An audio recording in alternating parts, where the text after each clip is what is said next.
Student, आप सभी का आर एजू सेंटर में स्वागत है। आज मैं थॉमस रो से संबंधित वीडियो लाई हूँ, तो शुरू करते हैं वीडियो। थॉमस रो, इनका जन्म 1581 ईस्वी में एसेक्स के वास्टेड के पास लो लेटन में हुआ था। इनके पिता का नाम सर रॉबर्ट रोवे और माँ का नाम एलिनोर जेरमी था। इनकी मृत्यु 1644 ईस्वी में इंग्लैंड में ही हुई थी।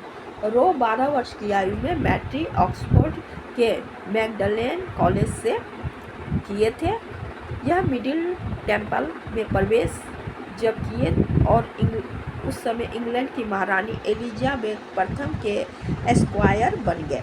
23 जुलाई 1604 ईस्वी में इंग्लैंड के शासक जेम्स प्रथम ने उन्हें नाइट की उपाधि दी। थॉमस रो अपनी शादी भारत आने से पूर्व ही एक विधवा से किए थे। यह 1616 ईस्वी में मुगल शासक जहांगीर के दरबार में आए थे। ब्रिटेन के शासक जेम्स प्रथम के राजदूत बन के इन्होंने उनके पत्र जहांगीर के नाम पर लाए थे, जिसमें व्यापार संबंधित समझौता के लिए लिखा गया था। थॉमस रो सूरत के बंदरगाह में उतरे, जहां वे 44 दिन रुके थे। उसके बाद वह जहांगीर से मिलने के लिए आगरा की यात्रा पर निकले। रास्ता में उनकी मुलाकात शाहजादा खुर्रम से हुई। यह अजमेर के शाही दरबार में जनवरी 1616 में जहांगीर के समक्ष उपस्थित हुए थे। जहांगीर थॉमस रो से काफ़ी प्रभावित हुए और सूरत में कारखाना स्थापित करने का फरमान जहांगीर ने उसे दे दिया। इसके अलावा वह अंग्रेज के लिए विशेष व्यापारिक अधिकार प्राप्त करने में भी सफल हुए। वे अपने द्वारा भारत में का विस्तृत वर्णन भी किए हैं। इस दौरान इन्होंने व्यावसायिक संबंध के अलावा जेम्स प्रथम को भी पत्र लिखे थे। Journal of the mission to the Mughal empire नामक पुस्तक थॉमस रो ने भारत यात्रा के वृत्तांत के रूप में लिखे थे। इस पुस्तक में जहांगीर के प्रतिदिन राज दरबार के कार्य तथा मुगल शासन की कुछ महत्वपूर्ण जानकारी दिए हैं। इन्होंने अपनी विवरण में लिखे हैं कि जहांगीर के दरबार में अमीर और कुलीन वर्ग को जहांगीर की लघु चित्र के साथ सोने की जंजीर दी जाती थी, जिसमें कुलीन वर्ग अपनी पगड़ी में बांधते थे।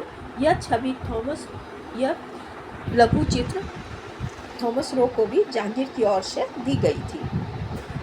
उन्होंने अपनी पुस्तक में दानियाल के पुत्रों द्वारा ईसाई धर्म अपनाने का भी वर्णन किया है, जिसका कारण वह जहांगीर की पुर्तगाली पत्नी को प्रभावित करने का कारण बताते हैं।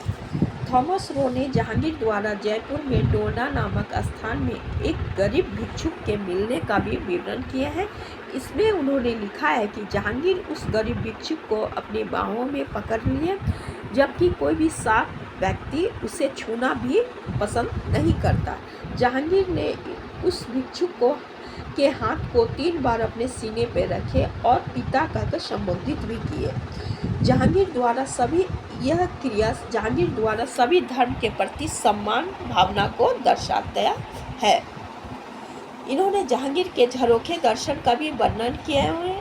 उनके अनुसार बादशाह के साथ शाही महिला भी झरोखा दर्शन के समय उपस्थित होती थी। वे लोग जालीदार खिड़की के अंदर रहती थी।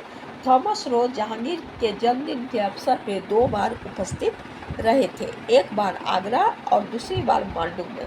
इस अवसर पर जहांगीर के समक्ष 12 सजे धजे हाथी उनके समक्ष झुककर सलामी करते थे। उसके बाद तुलादान किया जाता था, जिसमें बादशाह को स्वर्ण, हीरे, मोती, जवाहरात, मसाले आदि के साथ तौला जाता था। इनके विवरण के अनुसार बादशाह के दरबार में कोई भी व्यक्ति शराब पीकर नहीं आ सकता था। अगर कोई व्यक्ति ऐसा करता तो उसे कोड़ों से पीटा जाता था। इसके अलावा इन्होंने बादशाह के शिविर तथा युद्ध के समय राजा द्वारा शस्त्र धारण का भी वर्णन किया है।